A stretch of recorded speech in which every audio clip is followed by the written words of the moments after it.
Welcome to Creative Courage Chats, a search for a new understanding of creativity and problem solving. I'm Alex Raffy.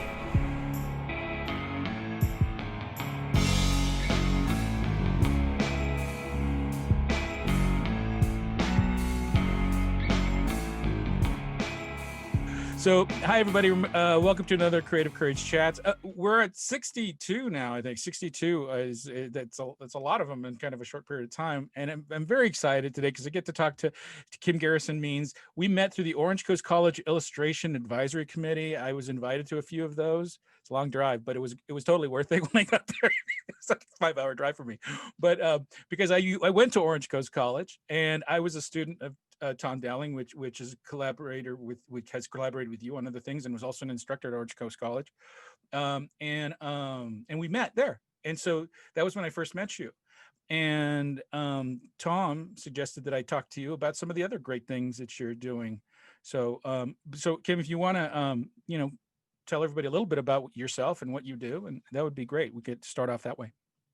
Okay, that sounds good, Alex. Mhm. I'm happy to be here and talk to you because I think we do have a similar mission in really talking about creativity and its benefits for everyone, whatever kind of artist you are, or if you even call yourself an artist. Mhm. And I think that philosophy is reflected in my work because it can be anything. Uh, but for almost 20 years now, I've worked with another artist, Steve Radosevich, and we are conceptual artists. We work under the name United Catalysts. And we both went to graduate school at UNLV, University of Nevada, Las Vegas. Very familiar. And we went as a collaborative team. Uh, so we did all of our work um, jointly there. And we were really interested in how artists throughout history have also been the makers of ritual. Because ritual, in its uh, most broad form, is this idea that you can perform an action with objects, and that those objects and actions are symbolic of some sort of inner transformation that you want to happen, whether it's a rite of passage like a wedding, or a funeral, or something personal like setting your intentions. And so we became really fascinated by how different cultures manifest this idea of ritual, and how historically artists have been integral in making the implements of ritual. And we live in a world where um, we have a lot of technology that we've replaced other things with. And so Mhm. that's a word that is not used a lot and not used well. And so we embarked on a series of projects together that really explore the idea of ritual in different ways, and trying to make it contemporary, but also um, deal with things throughout history. So that could look like an installation. It could look like performances where we get groups of people together and we enact a ritual for a specific purpose. We did one where people could contact their ancestors or anyone living or dead on Halloween and send them a message and get a message back. We've done work out in the landscape, like communicating with the earth through a specially made camera that we built. We've done one that involves space, which has been a long-term project called the Skywheel Project, where we're gathering people's blessings for the earth and then want to put them up in space so that it uh, revolves around the earth Right. and blesses it in a satellite. So Carl Sagan did something like that, didn't he, with that golden disc that he's got up there? Golden Disk did not orbit the earth. It got sent out in a Yeah, mission, and it from the essentially, Voyager or something, right? yeah, it was a Voyager mission, and it essentially kind of symbolically marked greetings and what humans look like and what's important to us. Right. So definitely use symbolism to get its message across. Yeah, I don't know. It just reminded me of that project. I think that's Yeah, I think it's fascinating and it's interesting. I love the idea of exploring things that everybody's familiar with, but they don't realize the depths of it. You know what I mean? Because I mean, when people stand to pledge allegiance to the flag, that's a ritual. right. What are we doing exactly when we do that? We're reminding ourselves of something, right? It's an act it's kind of filling you up again with an idea or a concept or something that's important. Is that Yeah, what you think? absolutely. And, we do it all day long. We, can have a cup of coffee.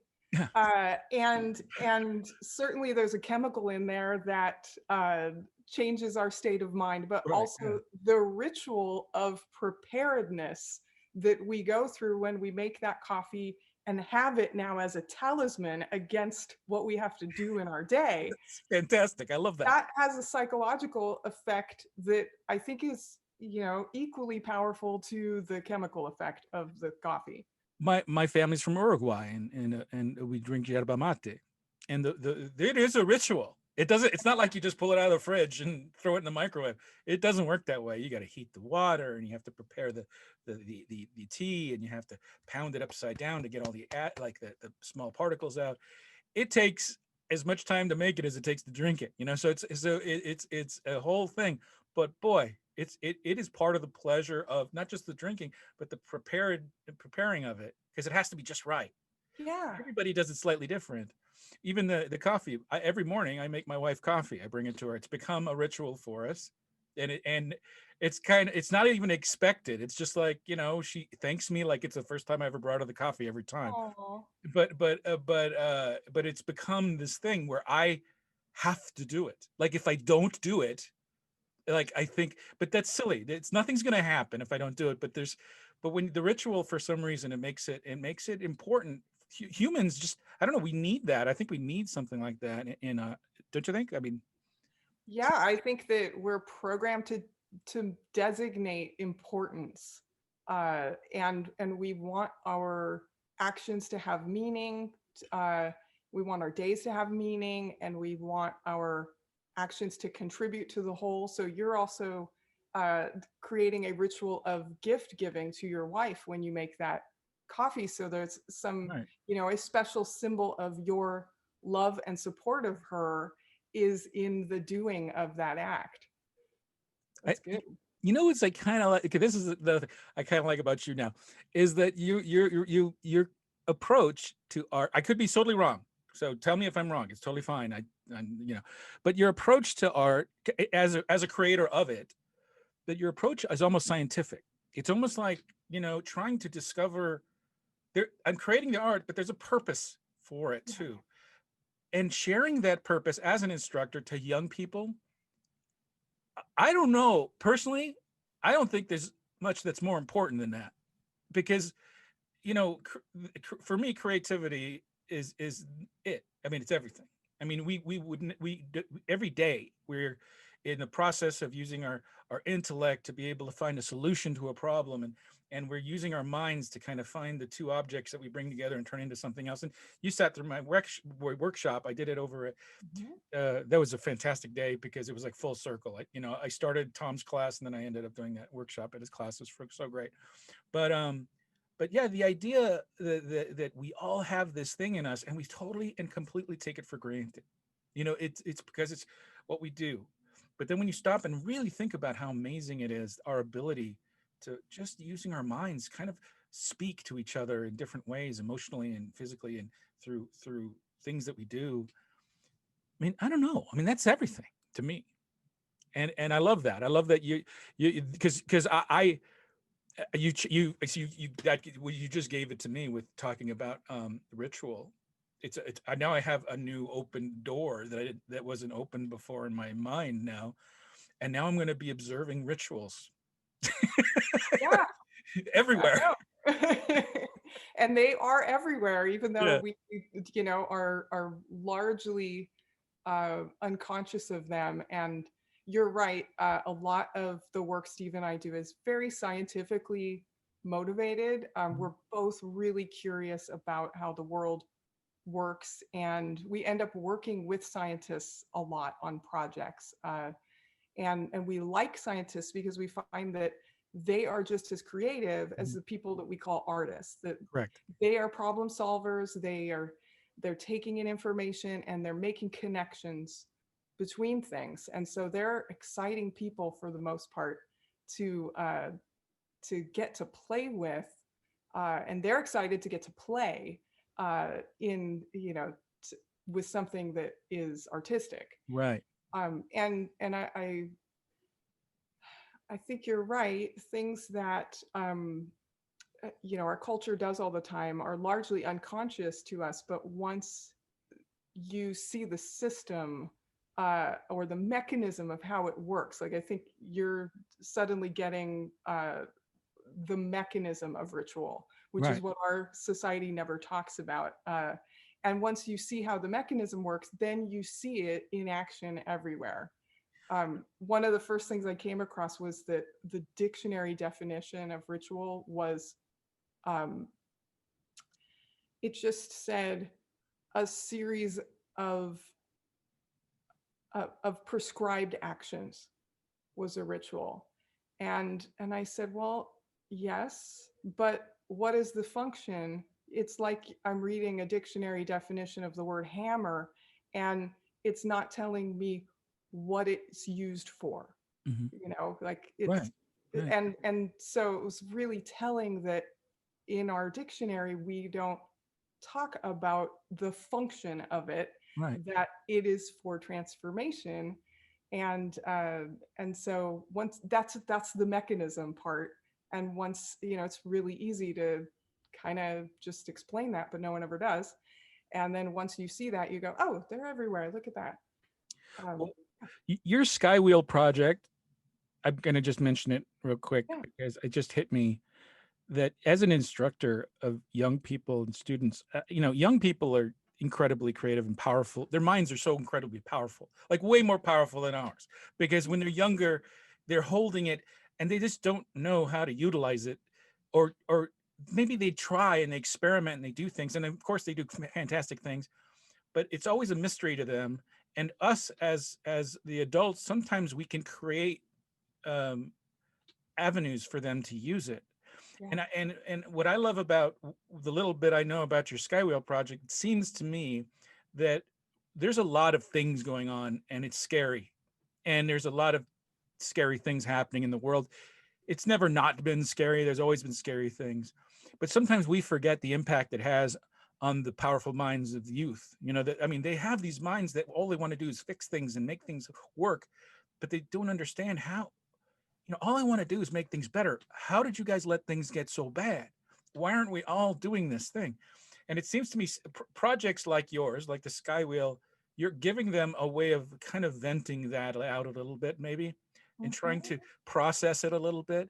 And also, you create a community of people that come together, and then it creates kind of almost like a brother and sisterhood Yeah. of people that are on the same path, which I think is incredibly powerful. Talk about ritual. I mean, that's what it's all about, right? I mean, Right. in a lot of ways. So I think that's pretty commendable and pretty nice thing. I don't know. I like that a lot. I think that's so needed. So I'm going to thank you on behalf of all the parents out there with young people that have gone through your program, because I'm sure that's probably was a pretty emotional moment for them when they probably did that. I saw some uh photos. yes, yeah, that project's, um the invitation for people to write a blessing for the earth, and put it together with many other people's blessings, and then visualize that it's circling and it's blessing, and it doesn't matter how you worded it, or Mhm. um, what that means to you. Imagining it, that project asks people to imagine the next 1,000 years into the future, and then create a blessing that addresses that, like, what will we need as a planet in the next 1,000 years. And just that visualization, getting people to do that one thing, is so powerful. And then you're absolutely right. Seeing their blessing next to other people's, that they're not the only person in the world that feels this way, and allowing people to do something positive about the situation where they do think critically about the problems, but they also address those problems written in a positive way. And I think that your thoughts direct your actions. So if you set the intentions of wanting to help the world get through this situation, then you're going to live a life where your actions reflect that intention. And so that's what we hope for with this project. Whether it ever literally gets off the ground and goes into a space satellite, the real ritual work of that project and the creative work is dealing with individuals like those students that you're talking about, when we brought it to Orange Coast College, and giving them that relief of talking about something that's so hard to deal with, like our global environmental crisis, but being able to feel supportive and doing it in a positive way. Then that's something that each individual person that we can give that experience to, we feel like we've done a good job that day. That was well put. I think that's fantastic, and that's just a lovely idea, and it's so important. It's so important right now. I mean, my daughter's 17, and the world's on fire, Yeah. and she's getting ready to step into adulthood. And what does it look like? What is it about? And it makes me sad, because I'm just thinking of myself at 17. I wasn't even close to as mature as she is, and and she has to really take things really, especially with the information age and so much stuff out there, and having to process all this stuff, and still try to stay rooted. She so much wants to stay rooted to earth, and what it's important at its core. And she feels like, honestly, she feels like she's being attacked, you know and and then my role is not to stifle that, and let her experience and feel those things, and encourage her to be the solution rather than tell her everything's going to be okay, because I don't think that's helping anything. you know No, and we don't know that that's true. yeah, we don't know, and that honesty is hard as a parent, because all you got to do is take care of your kids. That's all you want to do. Right. But there has to be a point where it's on them to start sorting out these things. You've done your best, you know. Tried your best. I'm not always the best moments, but I had some good ones. But you did your best, and now it's time for them to kind of go forward. So one of the other things I wanted to ask you about was the Mystery Ranch and that whole program. So what is it that happened? Because that's here in Nevada, right? Yeah. My grandfather built a cabin out south of Las Vegas, in the southern tip of Nevada, in the middle of nowhere on several mining claims. And I grew up really being influenced by the environment of the desert, the harshness, but also the resilience of all those plants and animals, the landscape and the magic of it. Mhm. And over the years, I've inherited it, and my husband and I, and Steve and his wife, we manage it with the help of some of our friends. And we've built it into a place where we can work as artists and creatives, and have a retreat and use it for experiments. And then over the years, we have brought a lot of other artists, musicians, and writers and creatives of all types to come out and have that experience. And more recently, a couple of years ago, we opened it up as an official art residency, which is really what we were doing before. But if it's official, everyone can put it on their resumes, Oh, okay. which is Yeah. good. You want that.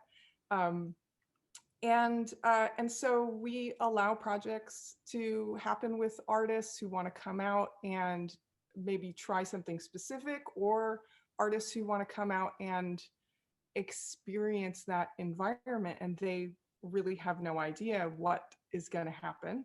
Yeah. And we work with the interested people to see what length of time, and we provide them with a place to stay. And then usually there are a group of us who are working, and they might get involved in a group project that we're doing. Like, we've been building tiny houses and doing small installations. Uh, and then we might be helping them with projects that they come up with. So we've had artists from Germany, and we've had artists from around the US, and people just kind of stumble upon our website, and then they think of something, some reason why they would like to come out there, and then we just let something happen. And I, of course, being a teacher, uh, I have the luxury of being inspired by students all the time. These, like you said, young people are so creative, and they're just figuring it out, so they don't know sometimes where any of the boundaries are, which is Right. wonderful. Amazing. Yeah. Yeah. And I think that when we travel and we have new experiences, it's a lot like that mind of a young person, where the normal rules don't necessarily apply at that moment. So you fling yourself open wide to learning what's around you, and people are very exciting to Yeah. be around when they're going through that. So we get energized by people and their questions and their ideas, and at the same time, you know we feel strongly about providing that service. And I should say it's also a service to the Las Vegas community. So we've especially worked with UNLV to bring their BFA and grad students out there, Hmm. and to get them to experience the desert, especially because people come from all over to go to that school, uh, or they live in Vegas their whole lives, but it doesn't necessarily mean they've experienced the desert, Right. true isolation, and the expanse and the wonder of being in raw, Right. undisturbed nature. So it's definitely for uh, people to have that experience. It And it's a beautiful thing, and I love the name because it's a place of discovery. So it's a perfect name for it. And yes, and we have a mystery hole. yeah. So, we have an exciting mystery feature Oh on wow. the ranch, and that's sort of where that got its name. Oh, that's interesting. I think that's fantastic. So, I'm excited about that. I think that how does one, if it's curious about being involved with that, is there like a prerequisite? Is there, do they fill out an application to be able to go there? And is there a fee involved in that process? There's no fee, and what we uh, where you can find out about it is on the United Catalyst website. So that's unitedcatalysts.art.com. And then there is a project called Mystery Ranch on the website, and you can see some of what people have done there, and who's gone. And then you send an email to us at that website and tell us, a duration of time, a project, and basically a proposal in your words of, why you're interested in going out there and what you'd like to do. And so then we work with people personally from that point on. I Uh, think yeah, that's great, and yeah, especially that you guys are opening it up to young people also, because whenever I work with young artists, I always think of them as the greatest thing about them is that they're like, it's like they're falling upward, you know.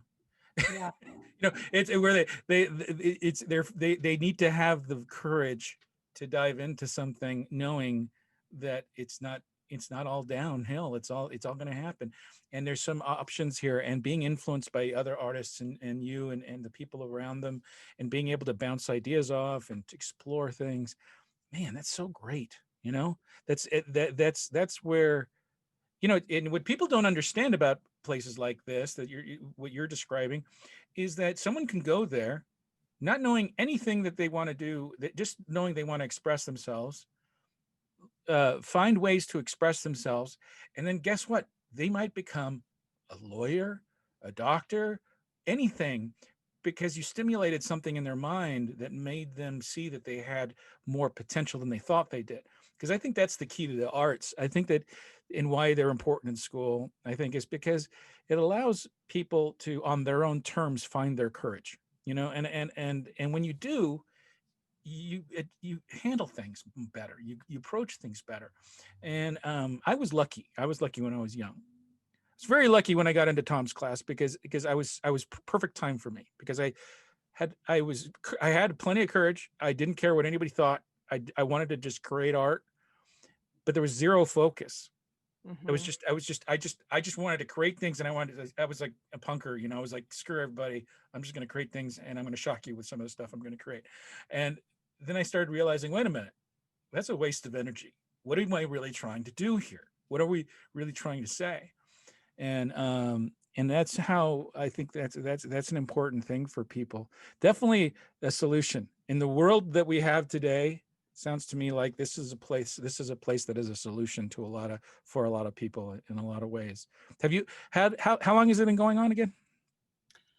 Officially, it's been a couple of years. And of course, in 2020, we've had a little bit more of a problem because we're all supposed to be social distancing. Right. So this year, we've had repeat people who are doing longer term projects. So when we allow people to come out to that environment creatively, we don't just say, okay, you can only be here one time and you got to soak it all in and then never come back. So we also want to allow people who get an idea of something that's longer term to be able to continue to work. So we've been able to do that this year, and then work on some more structures so that we can have more people in these tiny houses staying at the same time, but not in the Right. same space. Gotta And get creative.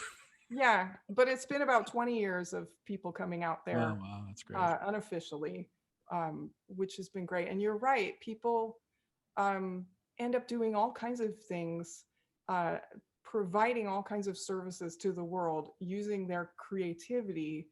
And the desert is an amazing place for getting insight and seeing long distance, because you can see literally for a long stretch visually. And there's something psychological that happens when you're in an environment like that and you're away from everything and isolated, where you start thinking long-term thoughts about your life, about your community, about your role. And when you're around other creative people who are ready to bounce those ideas off of you, um, people people get good clarity out of that. And Has I has the desert become a strong metaphor for a lot of people? It's the desert itself, almost like a character in the whole project, right? I mean, Yeah, the beauty and the harshness. It's kind of like it's a good metaphor for life. That there's this. You sometimes you got to be careful where you're stepping. It's the desert, and right, and there's other things that have been there for much longer than you, and there's right, relics, and there's things that you see that have never seen anywhere before. And there's so much there. And and there's a smell to it yeah, there is. that's unique and different. I don't know if it's a sage out there. I don't know what it is, but there's that smell, that you take it in, it almost fills your lungs, and then it comes back out. It's something neat. It's a nice, sounds like a really nice, but I'm gonna have to, make time, and You're and gonna have to come out there. I'm gonna have to Yeah, come visit. And I just finished a painting I haven't painted in like 16 so years. I finished one recently, that I just, it's been nice, just holding a brush again. yeah, Everything's digital nowadays, and so just holding a brush, sitting in the garage, and painting. I picked a hot day to do it, but it was fun anyway. But it'd be nice to go back and try that out, and it might be good for the soul, especially after all this stuff that's going on now. right. And I think you hit upon something about the desert being a metaphor. The the visuals of the desert are really permeating our culture right now. They're very trendy and hip design elements. Mm. Saguaro cactuses and desert sunsets and uh, all of that kind of southwestern motifs are popular right now. And I think that the desert's not just a metaphor for our lives, but it's a metaphor for our environment. And we're having an environmental crisis where things are heating up and changing, and our lives are becoming more harsh and complicated and stressful. And the earth is becoming more harsh and complicated and stressful from our perspective. Sure. Uh, and so the desert's a really good metaphor for what we're going through collectively right now and what the earth is going through. And it provides a lot of good lessons there that are actually positive, because those plants have adapted to their environments, and there is beauty and magic in a place that people often think of as a wasteland. Right. So it's great That's to that's a better metaphor than I did, but yeah, you've been there longer. That Oh, and I wanted to say that that project to us is an environmental art project that we part of our motivation by inviting people to interact with us and interact with that place is that we want it to have that impact on people, and then people to go back to the cities and that they live in and care more about what's out there in the wilds. And that's definitely happening with Las Vegas, because our energy projects are creeping out more and more surrounding that city. And then as they surround the city, people are farther and farther from being able to access the beauty of nature. And so they don't go as often, and it's harder and farther away. So then they're more removed from it.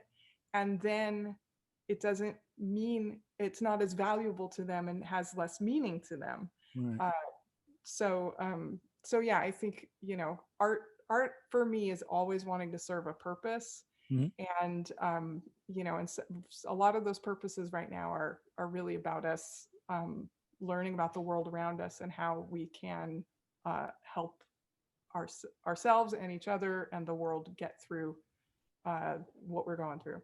Yeah, I've often said that we often, as a society, pat ourselves on the back for having the right answer to the wrong questions, uh, and I think that that's the trick. Is it's like the old Douglas Adams book, Hitchhiker's Guide, where the answer to the universe was 42, and you guys don't know the question yet.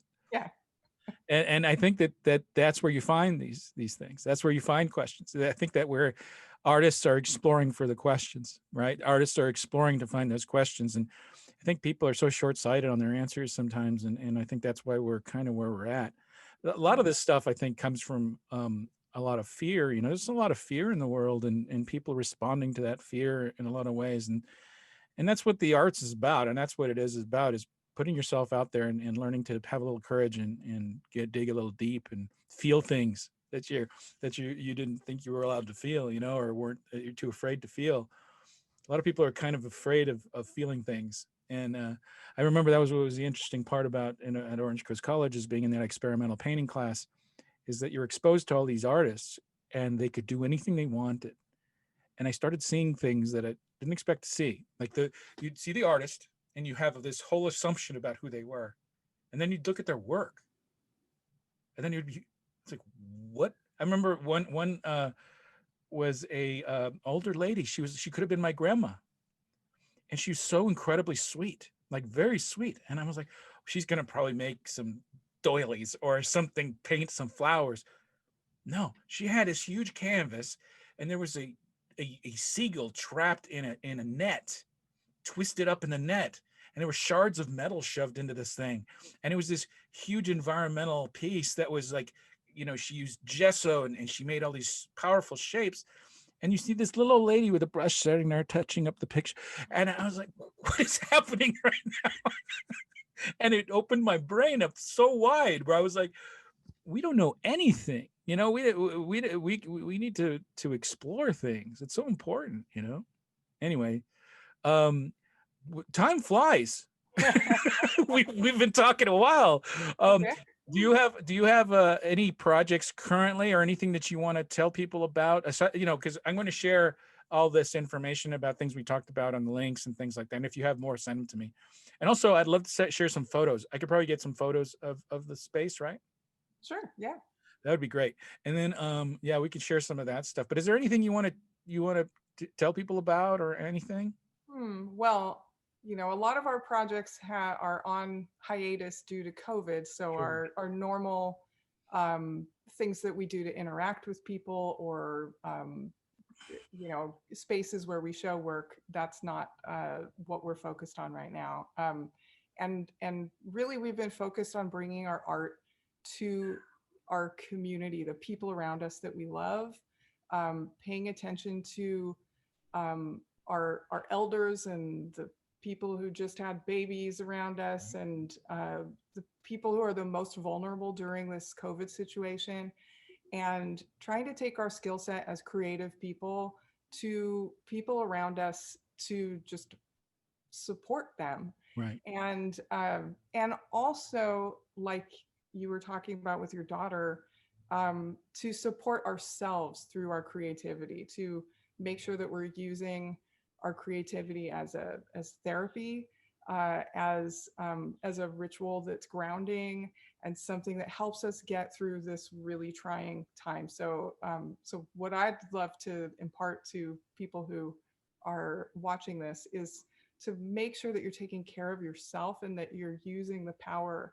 of art to do those things for yourself, to ground yourself. And maybe your art looks entirely different, your art practice or your creative practice, you can't do the things you would normally do, and maybe they seem smaller and less significant right now, but um, we've always tried to make art that's not important but relevant, and nothing is more relevant than us all being as healthy and safe and grounded as possible through this situation we're going through.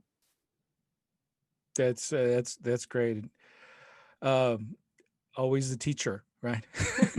There you go. That was very good. That was excellent. I was actually wondering, because usually I close with one last question, and I almost feel like you might have already answered it, but I'm going to ask you anyway. So Good. now, what would you, if you were to meet yourself as a 12-year-old girl again, what advice would you give her? That's a great question. Um, I would probably give a lot of that advice I just gave now, That's what I because figured. I was having a pretty terrible time as a 12-year-old girl. It was a Yeah. time of big transition with my family. But I guess one of the things I've learned over the years is that things that I have this metaphor my partner and I use of the bomb with wings. This winged bomb just kind of crashes down next to you when you least expect it, and then just blows your whole world up, and all of your things that you depended on or loved or thought were safe, something has radically changed, and you can never be the same person when that bomb with wings hits. And what I've learned since that 12-year-old girl is that even though you have to change when things like that hit, and we're all collectively going through that right now, with a big, psychic bomb that went off and changed everything. But we get to decide how we're going to change from it. We have to change, but we can direct that change to make ourselves and our lives better, and for us to appreciate the sweetness of life and what we have. And so I'd be telling my 12-year-old self that even though that bomb hits and everything's changed, it's okay. You get to direct where that goes. I'm inspired. Hey, Kim, Good. you're awesome. Thank you so much for making the time to chat with me, and I really appreciate it. I think this is fantastic content, and I hope people enjoy it. And I'm going to put all those links and stuff down, and I'm definitely going to make it out there one of these days and see if I can learn something. This old guy can learn something. Absolutely. Believe me, we have a lot of old guys out there, and we rely as much on the experience of those of us who are physically older as much as we rely on the strong backs of the young. Well, I'll definitely need to, I'll make sure and bring all the heavy stuff and Yeah. have them go ahead. You guys tell me that. Anyway, thanks a lot. I really appreciate it. And hopefully we'll chat again soon. Yeah, that was super fun, Alex. Thanks. All righty.